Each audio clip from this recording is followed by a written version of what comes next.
क्या भारत ने रूस के दबाव में आकर चीन के साथ बैठक करी? और क्या अब भारत को अपनी सेना पीछे लेनी पड़ेगी? वहीं दूसरी तरफ तिब्बत को लेकर चीन के राष्ट्रपति ने किया बड़ा फैसला।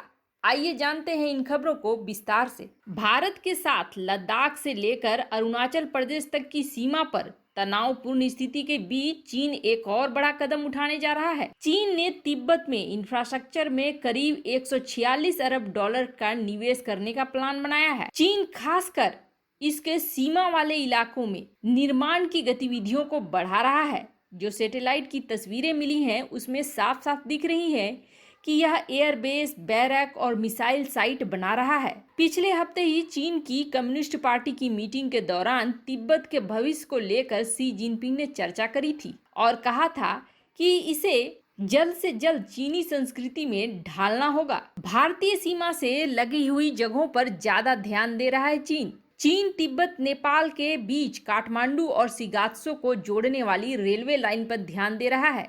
यह लाइन भी भारत की सीमा के करीब से गुजरेगी। चीन की कोशिश है कि रेल लिंक के जरिए चीन के मुख्य भूभाग से तिब्बत को जोड़ा जा सके।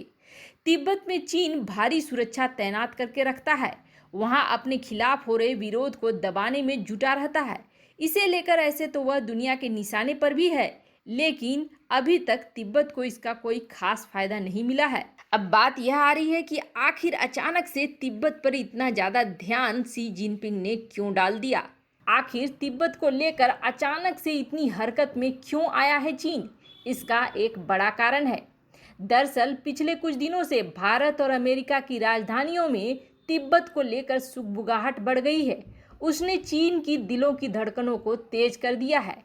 तिब्बत के निर्वासित सरकार को तो शुरू से ही भारत ने अपने यहाँ शरण दी हुई है।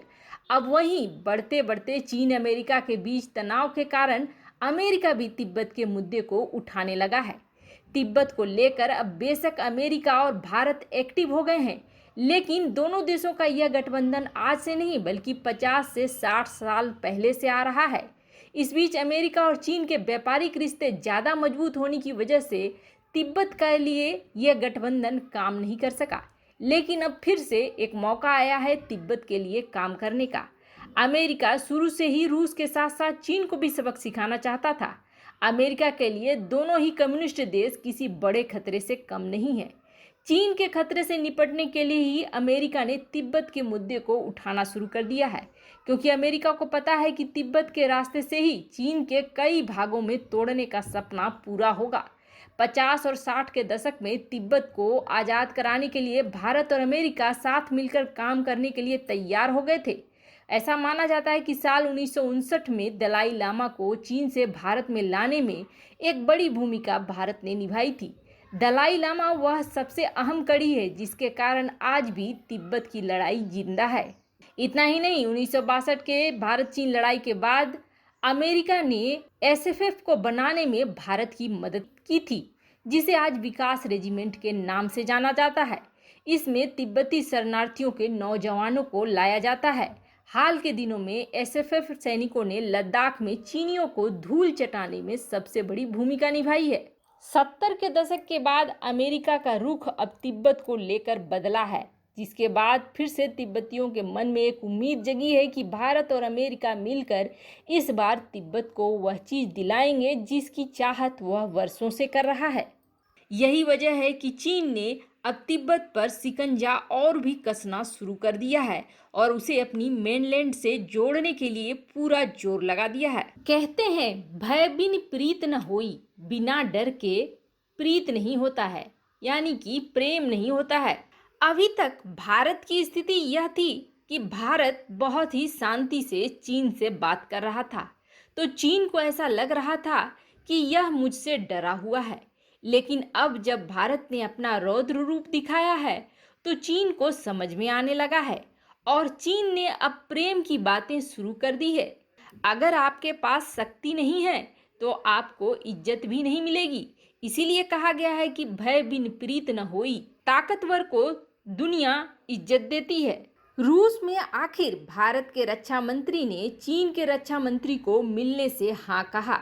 वैसे तो इस मुलाकात के बारे में कई तरह की खबरें आई। ये भी कहा जाने लगा कि रूस के दबाव में भारत ने यह फैसला किया कि आखिर वह चीन के रक्षा मंत्री से मिलेगा। और कई जगह यह भी खबर आई कि रूस मध्यस्थ की भूमिका निभाना चाहता है और इसी वजह से यह मीटिंग उसने करवाई। तो क्या भारत रूस के दबाव में आकर अपनी सेना को पीछे हटा लेगा? ऐसे कई प्रश्न मीडिया में उछलने लगे जब भारत और चीन के रक्षा मंत्री की बैठक होने लगी। आपको बताते हैं यह बैठक 2 घंटे चली।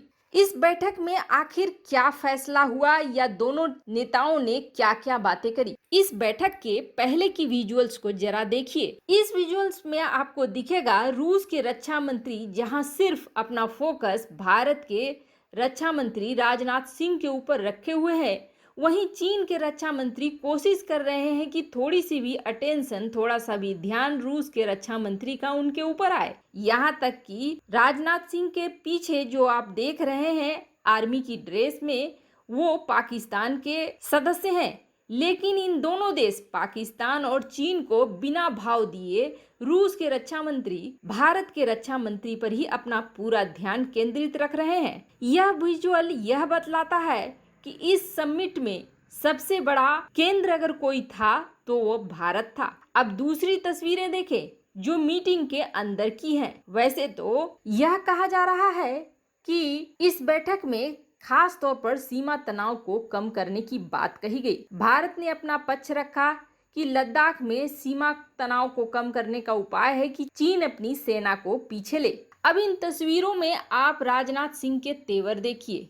पहली तस्वीर में वे उंगली दिखाते हुए जिस तरीके से बात कर रहे हैं उससे साफ साफ दिख रहा है कि वे चीनी रक्षा मंत्री वेई फेंगई को कठोरता से जवाब दे रहे हैं। बाकी के भी तस्वीरों में आपको राजनाथ सिंह के आक्रामक तेवर ही देखने को मिलेंगे। इससे आपको साफ साफ दिखेगा कि भारत इस मीटिंग में बैठा जरूर है, लेकिन भारत किसी भी तरह के दबाव में नहीं है। तो यह कहना कि रूस ने दबाव डालकर भारत को बिठाया और भारत को अपनी सेना पीछे लेनी पड़ेगी, यह बात इन तस्वीरों में बिल्कुल ही गलत साबित हो रही है। दूसरी तरफ रूस के रक्षा मंत्री ने भी अपने भाषण में साफ करा कि भारत और रूस की दोस्ती काफी पुरानी है और समय समय पर हमने एक दूसरे के लिए परीक्षा भी दिया है। चाहे जैसे भी हालात हो, हमने एक दूसरे का साथ दिया है। वैसे आपको बता दें राजनाथ सिंह और चीन के रक्षा मंत्री के बीच बैठक 2 घंटे 20 मिनट तक चली। यह काफी लंबी बैठक है और राजनाथ सिंह ने साफ साफ कहा चीन सीमा क्षेत्रों में शांति बहाल करने के लिए ईमानदारी से लगे। क्या तिब्बत कभी भी चीन के चंगुल से निकल पाएगा? आपकी क्या राय है? कमेंट करके जरूर बताएं।